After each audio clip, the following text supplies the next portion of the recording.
عرفتلكم أمثال بتودي في داهية. سمعت المثل اللي بيقول اسم النبي حرس وصينه. نعم اخويا، اسم النبي ما بيحرس، الحافظ هو الله. فهمت؟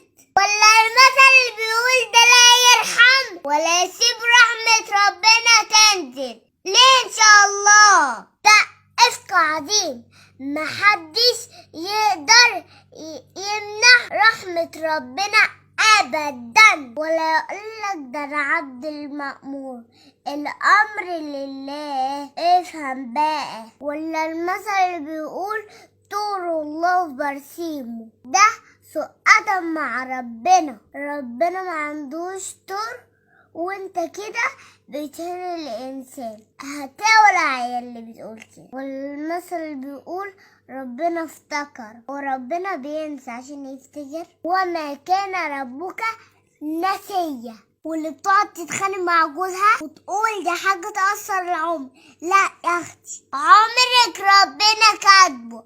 أثر لسانك انت بس